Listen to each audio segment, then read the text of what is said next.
Olá, meus amigos, olá, minhas amigas. Dando início aqui a mais um episódio do nosso DRs Cast. E hoje o tema vai atingir o coração da mulher baiana, brasileira e mundial. Hoje a gente vai falar sobre maternidade. Então, antes de você continuar vendo o vídeo, faz o que, amor? Dê o seu joinha. Pô, lá vem ela com esse joinha de novo, velho. Marca registrada já, meu amor. Dê o seu joinha. Deixe seu like. Joinha já ficou. Marca registrada. Se inscreva no canal, divulgue, né? Esse podcast tá dando o que falar, que legal isso, a interação das pessoas, tanto pelo próprio Instagram como aqui no YouTube. A gente tem recebido bastante feedback bacana, a gente tá muito feliz com isso e o projeto continua, tá? E como a ideia nossa desde o início é de falar sobre bem-estar e saúde, a gente tentou trazer esse tema, que é um tema que tem tudo a ver com o dia a dia, né, da Lestetic, de Dr. Lucas, de doutora Emily, que é o tema da maternidade. E eu acho que nada melhor, nada mais interessante do que, para começar a falar do assunto, escutar o depoimento de uma grande mãe, de uma pessoa que eu sou testemunha, que é uma mãe fantástica, dedicada, amorosa, que é a doutora Emily. Então, meu amor, eu queria que você compartilhasse um pouquinho pra gente o que é a sua maternidade, o que é que a maternidade representou na sua vida, como é que você encara isso? Fala um pouco aí. Oi, gente, mais uma vez aqui com vocês. O tema hoje é maternidade e, assim, tudo que envolve a maternidade, né? O ônus e o bônus, como a gente fala, e trazendo um pouquinho para nossa área.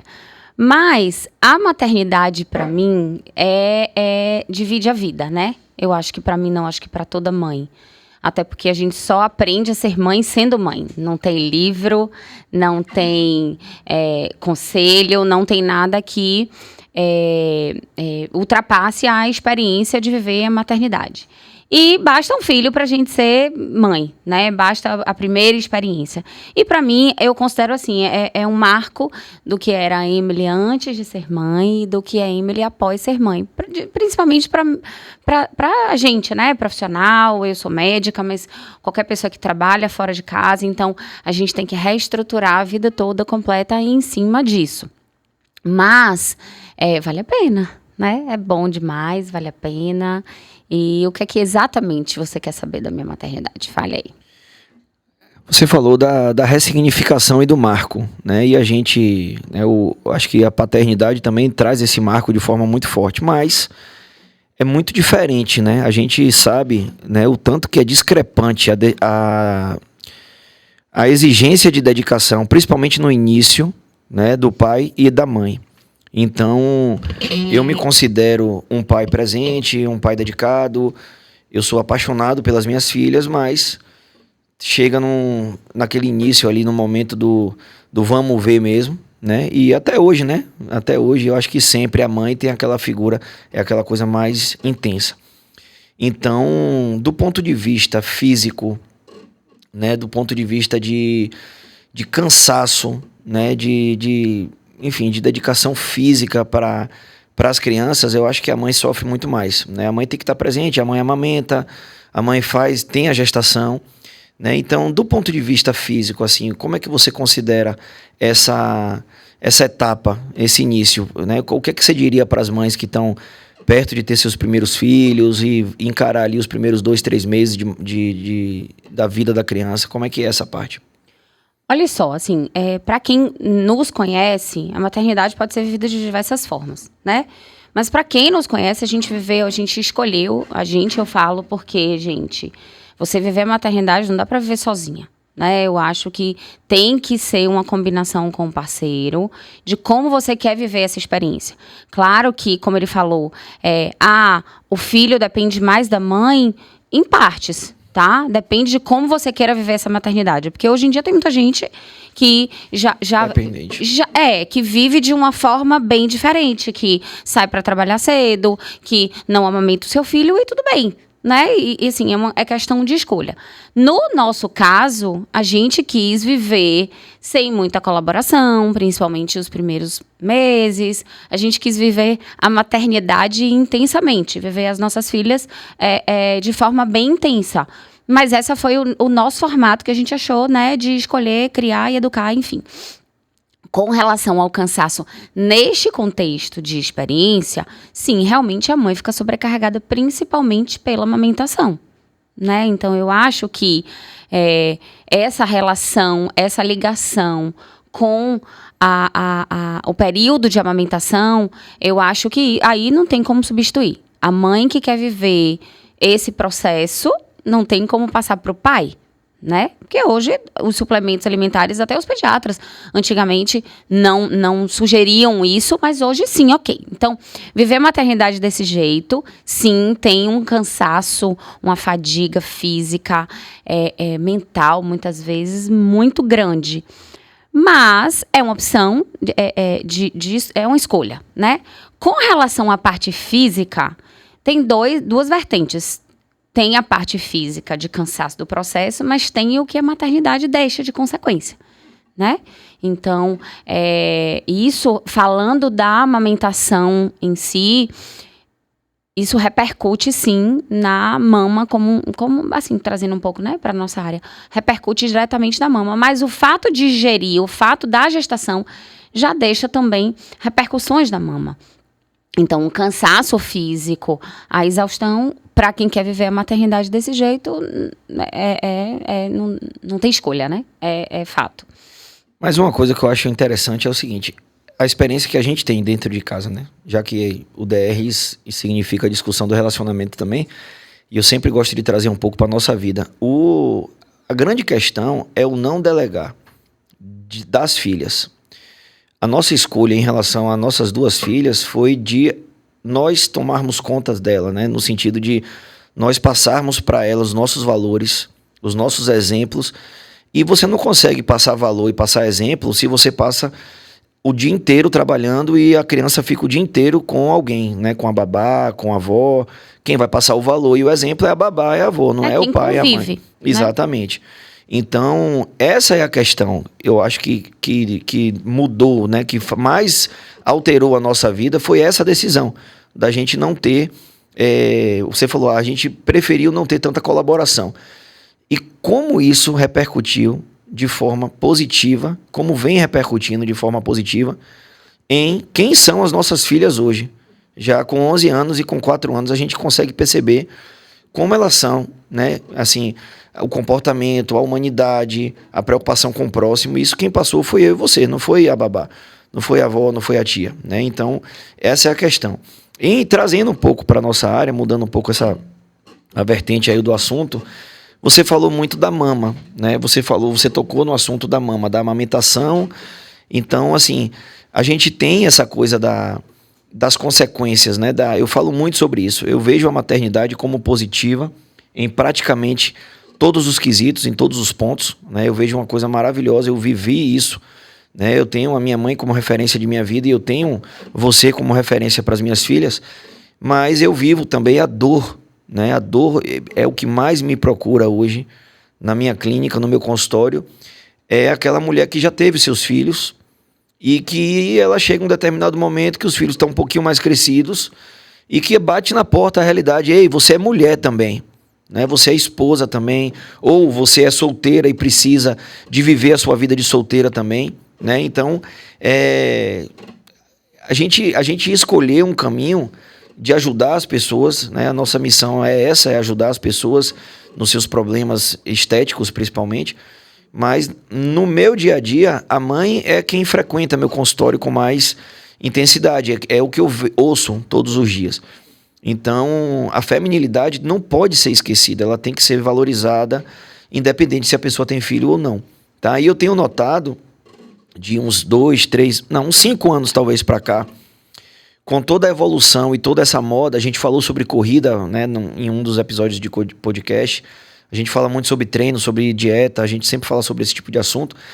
Eu tenho notado uma mudança no perfil, né, não tem sido mais tão frequente aquelas mães com alterações corporais tão intensas como era no início talvez da década aí passada principalmente, mas ainda a gente vê muito isso, consequências mesmo que são inevitáveis, são fisiológicas, né? E você vê isso de alguma forma, assim, você teria algum comentário sobre isso, até para acalentar, né, o coração dessas mulheres e dizer que existe solução, né? Que a gente está aqui para isso, né? Sim. Como é que você vê isso? Engraçado que você falou isso, porque assim, mudou o perfil e as pessoas estão engravidando mais tarde, inclusive.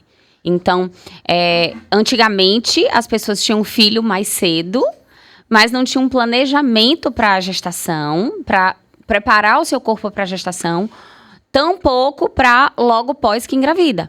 Então, você falou dessa mudança de perfil e, inclusive, mudou, na teoria tinha que ser o oposto, porque as pessoas estão tendo filhos mais velhos. Mas ainda assim estão se cuidando para ter a gestação, preparando o seu corpo, e sim, isso é possível. Então, eu tenho amigas, eu tenho pessoas que falam assim, eu não vou ter filho não, porque eu vou acabar com o meu corpo. Meu Deus, não fale isso.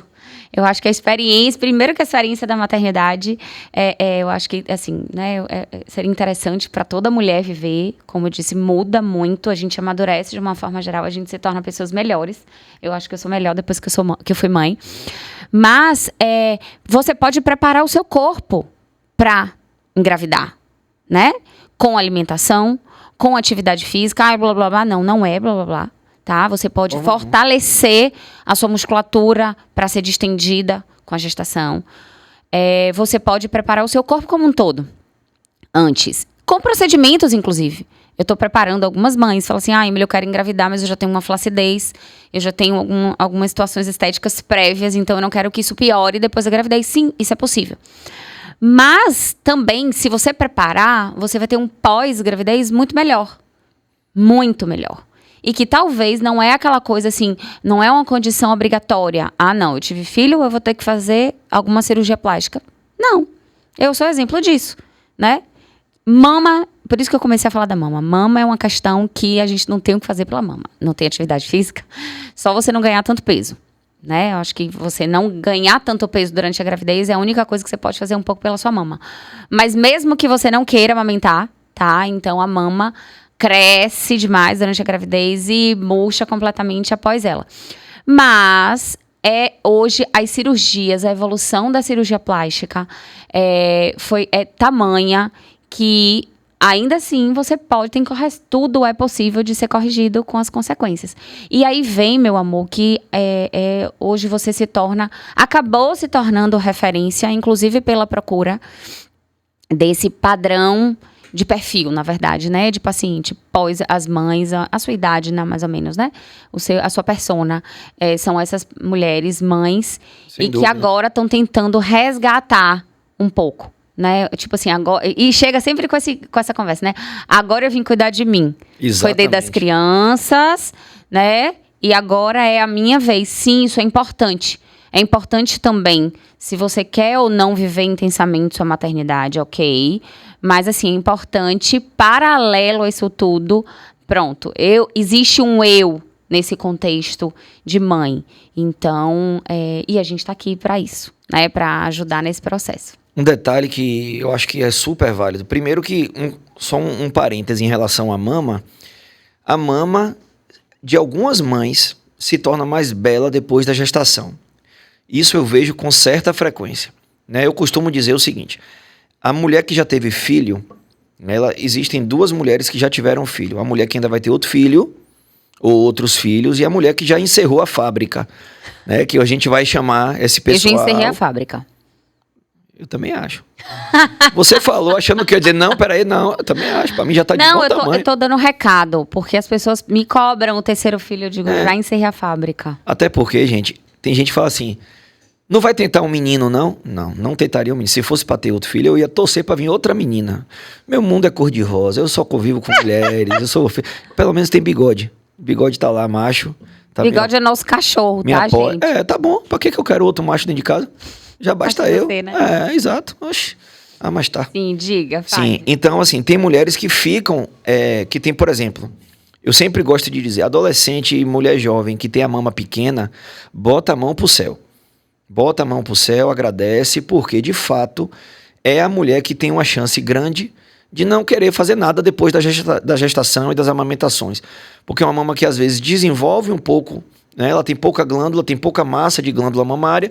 Durante o período de lactação ela desenvolve um pouco mais, e aí aquela distensão cutânea, distensão de pele, se adequa bem. Vai ser favorável, inclusive. Exatamente. Né? Então, quando eu falo que a mulher que já teve filho e não vai mais ter filho, eu categorizo isso, entre aspas, na chamada grupo de mulheres de prole definida. Né? Então, já definiu sua prole, já teve 2, ou 1, ou 3, enfim. Já teve a quantidade de filhos que se propôs a ter, e aí encerrou a fábrica tanto por decisão, ou tanto por cirurgia mesmo, laqueadura, ou coisa do tipo, esterectomia. Então, são mulheres que necessariamente, que com certeza não vão mais engravidar. A gente fala de 3 abordagens para essas mulheres. 3 grupos de cirurgias para essas mulheres. As cirurgias da mama, as cirurgias do abdômen e as cirurgias corporais de uma forma mais ampla. A gente, no caso, está falando de lipoaspiração. Dessas 3, a lipoaspiração, sem dúvida nenhuma, é a que tem maior chance de não acontecer. Né? Então, eu sempre gosto de dizer isso. O que é que você consegue com a lipoescultura? Você consegue uma redistribuição de tecido gorduroso. Então, se você vai redistribuir a gordura pelo corpo e você está diante de uma mulher que não tem gordura sobrando nas áreas que incomodam esteticamente, essa pessoa não tem indicação de cirurgia. Como assim redistribuir? Eu não entendi essa parte do... O que é que você quis dizer com isso? Porque muitos pensam na lipo ainda de forma de retirada, né? Isso quero explicar. Sai gordura do corpo e joga no lixo. Lipo não é isso. Né? Lipoescultura não é isso. Lipoescultura é uma remodelagem, é uma cirurgia de contorno corporal. E cada vez mais esse contorno corporal está sendo abordado de uma forma mais minuciosa. Então, a gordura não em excesso. Dr. Lucas não está fazendo aqui apologia a vocês engordarem, pelo amor de Deus. Né? O ideal é o peso bom para operar. Eu gosto de fazer de uma forma bem resumida. 1,60 m, 60 quilos. 1,65 m, 65 quilos. O ideal é isso.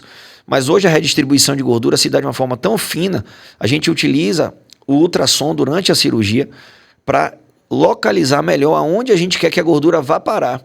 Então, gordura é um tecido saudável, é um tecido riquíssimo. Então, a gente reaproveita essa gordura para volumizar não só o glúteo, mas o glúteo, a própria mama, alguns grupos musculares com enxertia intramuscular, que é o que a gente chama de U-graft. Então, a lipo está muito mais abrangente hoje no que diz respeito a contorno corporal. Mas a lipo ela pode ser substituída, entre aspas, por uma vida extremamente disciplinada, saudável, com dieta e atividade física regular. Então, tem coisas que a dieta e a atividade física não vão conseguir fazer, que a lipo vai fazer. Por exemplo, aumento de glúteo com gordura. Se você vai perdendo gordura, diminuindo o seu percentual, você não vai ter. Você vai ter que aumentar o glúteo com músculo. Você vai ter que aumentar o glúteo com hipertrofia muscular e só. E na lipo você consegue uma modelagem feminina com a gordura. Mas as outras duas, o abdômen e a mama, você consegue fornecer para essa mulher que já teve seus filhos algo que a academia realmente não vai conseguir. Né? Então eu sempre digo, você tem 3 cirurgias principais, das 3, uma tem substituição. E aí você cai em que cirurgia? Me fala aí pra... Eu? Não, você não precisa de nada. Não, já precisa... Vamos lá. O que acontece? A maioria das mães, a barriga vem até aqui na frente.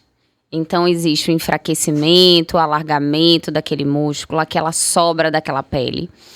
E... Falar de seu corpo pós-gestação merece um brinde. Vamos brindar, porque eu sou abençoado. Então, eu me preparei psicológica, emocional e fisicamente para engravidar. Primeira gravidez foi aos 28 anos. E logo depois, eu cuidei muito também do corpo. Então, a enfermeira, eu fui colocar a cinta dentro do centro obstétrico, e ela falou, não, isso aqui não pode. Eu digo, tá, então eu vou tomar banho sozinha. E coloquei a cinta dentro, no primeiro dia, né? Vai. Foca em mim aí, foca em mim. Ai, eu tenho medo. Ai, tô com fone. Ai, meu Deus. Misericórdia. Ui, dessa vez, meu irmão.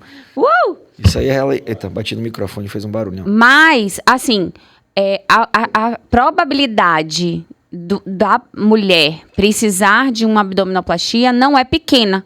Mas se você preparar o seu corpo, isso às vezes é possível. Tudo depende do antes e o durante a gestação e o pós-imediato, né? Então, obrigada, meu amor.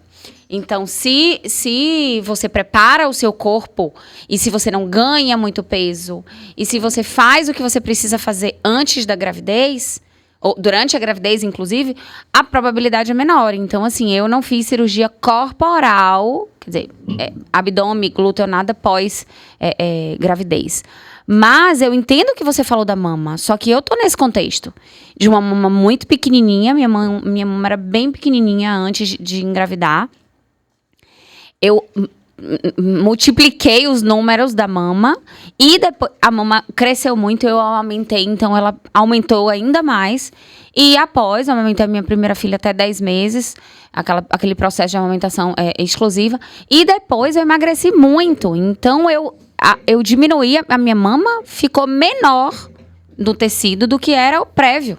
Exatamente. Né? Só que aí não tem jeito. É isso que eu tô dizendo, abdômen a gente malha, bumbum a gente malha, mama a gente não malha. Então, a flacidez, aí depende Ficou também. bonitinho você dizendo como é que é você malhar a mão. A mama a gente não malha, Então, aí não tem jeito. Mas eu caí, quando você falou, é interessante, assim, eu caí nesse processo. Minha prole naquele momento não estava constituída. E foi uma conexão minha e você, né? Porque nesse momento tem que ser paciente e cirurgião. E nós juntos definimos o que seria feito na minha mama. E no meu caso foi apenas colocação de prótese. Não foi a mastopexia, naquele contexto. Né? E aí a gente vai falar exatamente sobre isso. Na verdade, quando a gente fala não tem como fugir de mama e abdômen, a gente está falando da parte fisiológica. Tipo, a mama cresceu, depois... Né, que terminou o processo todo de amamentação, ela evolui e a pele realmente vai ficar mais flácida. Então, para corrigir isso, só cirurgia. Ok, verdade. O abdômen, né, o útero dilata, ele vai atropelando literalmente tudo que está pela frente e a parede muscular é sim comprometida. E a pele também. Então, para você corrigir a parede muscular e a pele do ponto de vista cirúrgico, cirurgia plástica, abdominoplastia. Só que tem dois fatores aí. E o mais importante, primeiro, você já falou, que é o cuidado durante o processo pré e intragestacional, digamos assim, que é uma paciente que não ganha muito peso, que treina durante a gestação toda. Existem hoje personal trainers especializados em gestantes, então existe hoje uma gama de coisas que a mulher pode fazer para evitar ter essas consequências de uma forma mais intensa. E existe também o outro fator, que é o mais importante, que é aquilo ali incomoda ou não ela. Exatamente. Então, assim, é bem diferente. O pessoal compara muito a cirurgia plástica. Eu mesmo costumo comparar a cirurgia plástica para a mulher com a ginecologia e com a urologia para o homem. Eu gosto de brincar. Não, o cirurgião plástico ele é inevitável. O urologista é inevitável.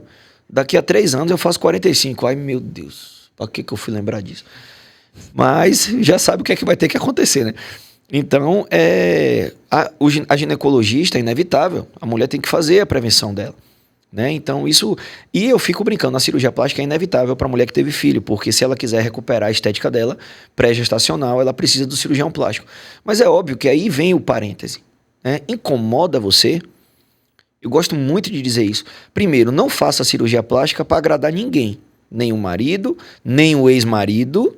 Né? Nem o ex-marido, que eu recebo direto essas mulheres recém-divorciadas que acham que a cirurgia plástica... Saúde, peraí, brinde direito. Gente.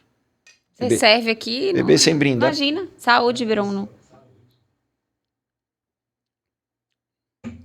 Então essa ideia de fazer a cirurgia plástica porque tem que fazer, esquece. Te incomoda ou não? E você é exemplo disso. Você fez a primeira, colocou a prótese, como você disse, quando a Eva nasceu. Depois veio o Liz.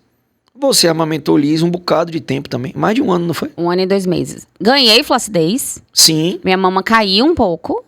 Mas aí vem, assim... um pouco. Mentira. Tudo é percepção, tá vendo? Mentira. É aí que tá. Jamais. É aí que está o que você acabou de falar. Gente, quem tem que operar, quem tem que buscar corrigir alguma coisa é seu corpo. É se te incomoda. E não existe tamanho de queixa. Ninguém pode mensurar sem ser você. Agora a gente trouxe uma discussão real. Ele percebe como pouco, eu percebo como muito. Se percebo como muito e às vezes isso me incomoda a ponto de eu querer corrigir, quem tem que dar essa magnitude da queixa é você. Então, se isso lhe incomoda muito, existe solução? Sim, procure corrigir. Sim, procure ajuda. Me incomoda muito, mas no meu momento de vida ainda não cabe me submeter a uma nova cirurgia. Neste momento, eu estou esperando, né? Enfim, eu estou esperando o meu momento. Mas é uma queixa que a gente não pode mensurar. Só que quando você fala assim, se te incomoda, eu entendo e eu concordo. Mas é um pouquinho diferente quando a gente fala de corpo, principalmente mama, porque é diferente de eu querer fazer um procedimento para ficar mais bonita. Procedimentos estéticos. Eu quero uma sobrancelha mais arqueada, porque eu acho mais sensual. Eu quero uma boquinha mais volumosa, porque remete a alguma coisa e eu quero ter essa aparência. A mama não compromete só a estética, compromete a sensualidade feminina. Então, eu acho muito difícil, não estou dizendo que não existe, mas eu acho mais difícil uma mulher se sentir sensual com uma mama estética, um corpo como um todo esteticamente comprometido. Eu acho que quando a gente está feliz com o nosso corpo, eu acho que a autoestima com relação à sensualidade é maior. É uma questão, eu estou dizendo de frequência, é o mais frequente. Sem dúvida. E isso aí eu vou te falar, eu vou falar com os maridos agora, com os parceiros, né? Maridos, namorados, noivos, parceiros em geral. O que é isso? Para concluir. Concluiu o que? Já o podcast acabou já? Já, meu amor. É mesmo? A gente nem falou de abdômen, de nada. Então bora, fale. Que pressão psicológica uma pessoa. Nem sei mais o que eu ia falar. Não, lembrei. O marido, ele nunca, a maioria, veja bem, a gente tá falando de estatística. Gente, a gente tá falando do que a gente recebe no consultório. No consultório, exatamente. Não é nossa não é nossa verdade, não. É a verdade do consultório que a gente tá trazendo pra vocês. Mas o que você acabou de dizer, pra mim é pouco, pra você é muito, a sua mama, o que você deu da sua mama depois de liso, isso é o que eu vejo diariamente. Diariamente. Tem vários motivos para o marido não querer que a mulher opere. Entendeu? A maioria dos maridos não quer que a mulher opere. E o principal motivo, creia, não é ciúme. Porque muita gente acha que é ciúme. Muita gente acha que é porque não quer gastar dinheiro. E tem esses também, né? Tem os que são assim, que vai pra ilha e o sorrisal não... né? Mas a maioria é porque ama muito a mulher. Entendeu? Ama do jeito que ela é. Exatamente. E homem tem tesão, tem libido pela mulher que ele ama, independente de como tá o corpo dela. O homem tem testosterona, ele quer namorar toda hora, todo dia. Isso é do homem. É hormonal. E quando ele mistura a testosterona com o sentimento que ele tem pela mulher, com a parceria, com o carinho, com o tempo de estar junto, não interessa se a mama tá um pouco caída, se o bumbum tá um pouco mole, se a barriga tá assim. Ele vai ter vontade diariamente, ele vai sempre ter vontade e libido. Só que o que o homem não entende, é por isso que eu digo, incentive sua mulher a fazer a cirurgia. Se é um desejo dela. Se ela tá sofrendo com o corpo dela, incentive, porque ela vai ter outra percepção do corpo dela, a libido dela vai aumentar, e quem vai se dar bem nessa história é você, meu parceiro. Entenda.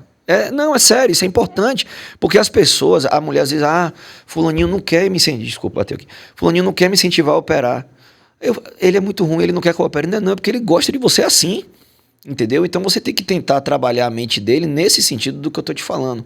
Tenta convencer seu marido que você vai se sentir melhor, você vai se sentir mais mulher, mais feminina, mais sensual, e isso vai mudar o casamento de vocês para melhor, entendeu? Então isso é um fato. Os relatos que eu escuto, os feedbacks que eu escuto das pacientes que operaram, né, e a gente faz a cirurgia que mais opera é justamente essa, né, da pessoa que já teve sua prole definida e que faz a mama e o abdômen juntos, o famoso... Nome científico, né? Kit gatinha. Pois é. Isso tem que estar no livro, né? Eu acho um absurdo isso não estar no livro. Mas você tá falando brincando, como é que... Nos Estados Unidos também tem. Mummy Makeover, exatamente. É porque, assim, a cirurgia que vai atingir de pronto, em um procedimento, em um dia de cirurgia, você vai conseguir resolver a maioria das consequências que a maternidade provocou na mulher. Então você vai... Uma repercussão corporal geral maior. Exatamente. O impacto né? Exatamente. Em um procedimento só. Mas assim, eu acho que para quem é casado, né? Para quem é casado, é muito bom encarar dessa forma que eu falei, né? Porque eu não sou psicólogo, eu não sou terapeuta de casal, mas eu sou, né? Eu acabo sendo, porque eu vivo isso no meu dia a dia há muitos e muitos anos. Então, eu acabo entrando nos relacionamentos porque eu ouço a dor da mulher e às vezes eu ouço a dor do esposo também, né? Então, assim, incentive porque ela vai se sentir melhor. É muito comum a pessoa achar que é por falta de amor e às vezes é simplesmente por excesso de amor, porque a cirurgia sim tem risco, né? Então, o que é que o cara pensa?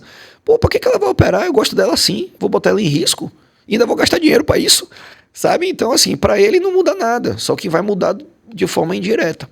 Vai mudar a vida dele completamente de forma indireta. Mas você queria agora falar sobre abdômen. Sim, exatamente, porque o que é que acontece? O abdômen, ele era praticamente, há pouco tempo atrás, ele era uma máxima, né? Teve filho, quer resolver a barriga, abdominoplastia. Teve filho, quer resolver a barriga, abdominoplastia. Só que hoje não é bem isso, né? A mama, como você falou, a mama é mais difícil você evitar uma cirurgia de mama se você quiser realmente recuperar a estética da mama. Apesar de que eu pego algumas pacientes que eu coloco um pouquinho de gordura e pronto, acabou. Mas aborda. Aborda, isso. Abordou. Aborda. Com certeza. Mas o abdômen, de um tempo pra cá, com essa coisa do fitness tá tão em voga, né? Então o pessoal tá treinando mais forte e tá mantendo... Preparando mais o corpo mantendo no intra. Isso faz toda a diferença da evolução corporal pós. Sem dúvida. Porque qual é o detalhe? E agora com ultrassom eu tenho mostrado isso na consulta. Pele, depois gordura, depois músculo. Né? De fora para dentro, pele, gordura subcutânea e músculo. A partir do momento em que você tem pouca gordura visceral lá dentro do abdômen e você tem um músculo rígido, porque você treina bastante, mesmo com a diástase, você não tem um abdômen protuso. Entende? Você, é porque você treina muito. Rapaz, Emily é descarada demais. Rapaz, não. Muito. Não, gente, é porque eu tenho... Ô, amor, poxa... Treina demais, amor. Você quando a gente fez o ultrassom, ó, ela disse aqui, ó, esse músculo aqui, ó, ela treina muito. É musculosa mesmo, de natureza. Eu sou. Então, exatamente. Qual é o objetivo do fechamento da musculatura? Não é corrigir a diástase, né? Vamos corrigir a diástase. Se você tem uma diástase de 3 centímetros... Diástase, gente, é o afastamento. O músculo reto vem de cima para baixo, assim, como se fosse 2 tiras. E a diástase, quando a gente engravida, o músculo enfraquece, porque ele distende, mas ele se afasta. Então, com a distensão da gravidez, o músculo vai para frente. E com o retorno, muitas vezes, ele mantém afastado os 2 músculos retos, um de um lado, outro do outro, assim, no abdômen. Então, diástase é o afastamento.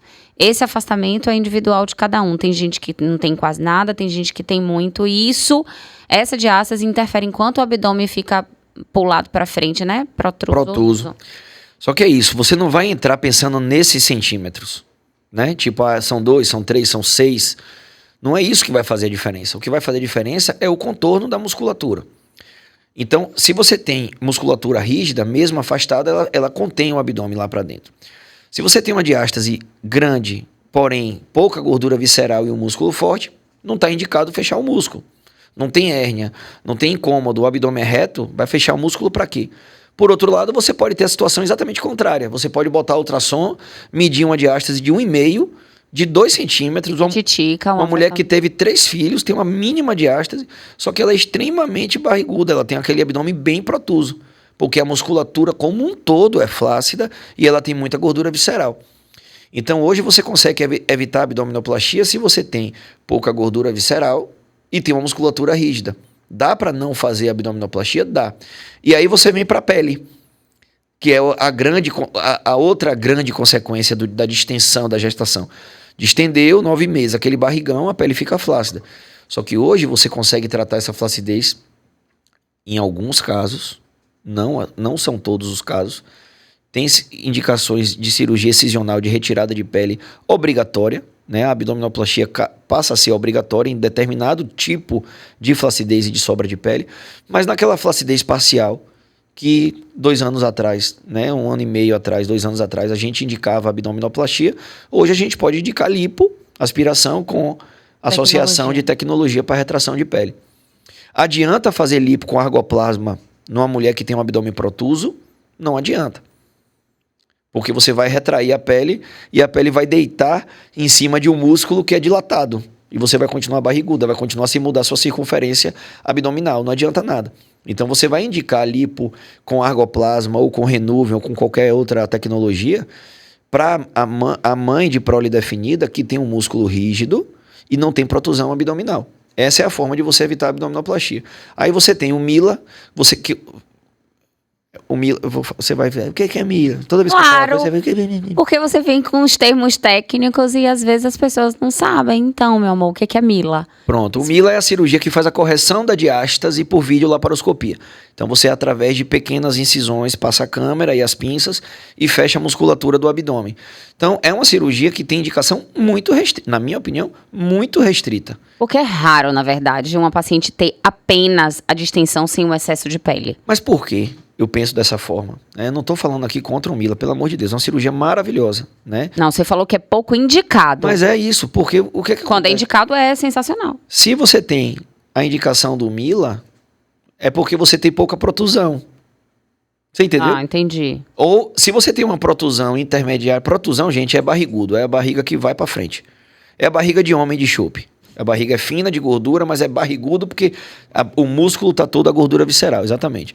É aqui, Bruno falou aqui. Bruno já tá virando médico, tá dando várias opiniões top. Então, se você tem a indicação de pouco fechamento muscular, hoje, às vezes você consegue não fechar a musculatura e fazer só a lipo com argoplasma. Por outro lado, se você tem a cicatriz da cesárea, você já foi gestante e, feliz ou infelizmente, a maioria das pessoas que tiveram filho hoje, estatisticamente, é disparado mais cesárea do que parto normal. Eu espero que nossas futuras parceiras da área da obstetrícia, das novidades do próximo ano, não achem que eu estou falando uma bobagem. Mas assim, você tem a cesárea, tem o corte da cesárea. Para que eu vou fazer o Mila? Se eu já tenho o corte da cesárea, eu vou aproveitar o corte. Vou fazer o fechamento através daquela cicatriz e ainda vou, de quebra, tirar um pouco da pele e da gordura ali do abdômen inferior. Então o Mila não indica para quem tem, na minha opinião. Eu vou aproveitar o corte, eu vou fazer aberto. Eu vou ver a musculatura, olho nu, vou fechar, porque de quebra eu ainda vou tirar aquele excesso de pele e gordura do abdômen inferior na mini abdominoplastia. Entendeu? Então é por isso. Mas assim, você tem milhares de opções. Dá para evitar? Dá. Dá para evitar a abdominoplastia? Dá. A mama não. A mama já é mais complicado mesmo. Você tem razão quando você fala disso.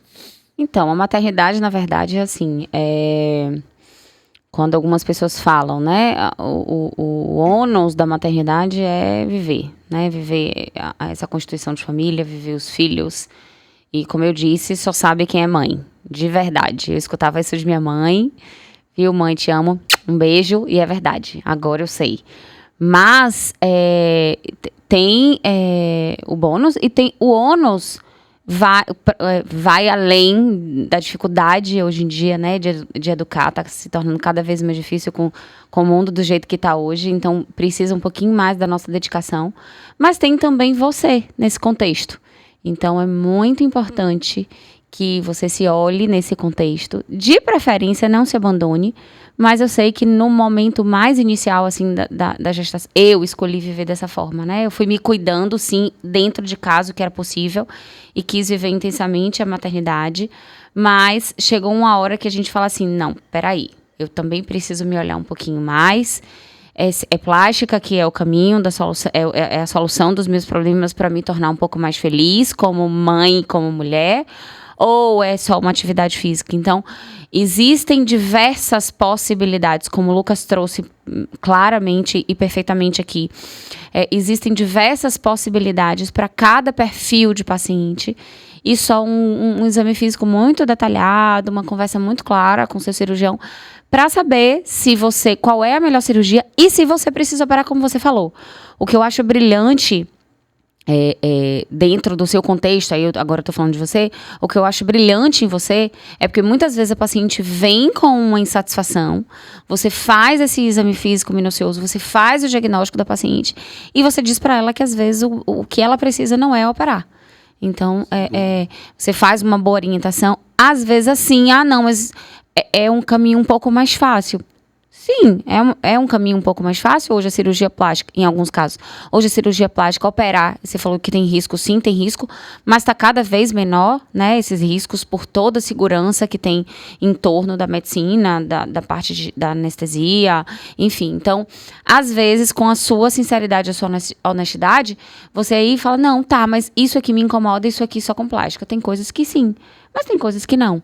Então, escute, converse muito com o seu cirurgião plástico, se enxergue para saber exatamente o que é que lhe incomoda e busque uma solução, né? O que não dá é pra gente reclamar e não fazer nada, né? Sem dúvida. Tá bom já? É isso. Tá bom já? Tá bom já, né? Tá bom, eu acho que tá bom.